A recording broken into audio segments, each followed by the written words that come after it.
నిన్నటి కాల్పుల విరమణ గురించి అందరూ కూడా అసంతృప్తిగా ఉన్నటువంటి మాట వాస్తవమే. ఏమీ సాధించకుండా ఎందుకు విరమించారు అని. కాకపోతే భౌగోళిక రాజకీయాలు మనం ఇంటిలో నుండి చూసేంత సులువుగా ఉండవు. చాలా బలంగా వాద ప్రతివాదాలు ఉంటాయి. పైగా ప్రస్తుత అమెరికా అధ్యక్షుడికి మన ప్రధానమంత్రి ఏదైనా కూడా దృఢంగా చెప్పేటటువంటి పరిస్థితిలోనే ఉన్నారు. అంతే తప్ప ఆయన చెప్పగానే ఈయన తల ఊపే పరిస్థితి లేదు. కావున ట్రంప్ ఏదైతే ట్వీట్ చేశారో అదంతా కూడా భారతదేశానికి కావలసిన విధంగానే చేసినట్లుగా అనిపిస్తున్నది. కాశ్మీరు విషయంలో కావలిస్తే మధ్యవర్తిత్వం చేస్తాను అన్నాడు ఆయన.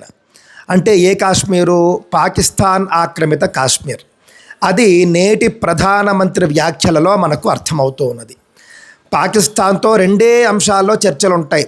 ఒకటి, పీఓకే తిరిగి భారతదేశానికి అప్పగించడం. రెండు, ఉగ్రవాదులందరినీ అప్పగించడం, ఖైదీలుగా అప్పగించడం. ఈ రెండు అంశాల మీదనే పాకిస్తాన్తో చర్చిస్తాము తప్ప ఇంకా వేటి విషయంలోనూ చర్చించమని తెగేసి చెప్పారు. యుద్ధం చేయకుండానే పీఓకే తీసుకునేటటువంటి ఒక దీర్ఘ వ్యూహం ఇది, ఒక పెద్ద వ్యూహం ఇది. ఇది ఖచ్చితంగా సఫలం అవుతుంది. పాకిస్తాన్కు వేరే దారి లేదు. గౌరవంగా పీఓకే మనకు అప్పచెప్పేయాల్సిందే. ఇది జరగనుంది అని నేను నమ్ముతూ ఉన్నాను.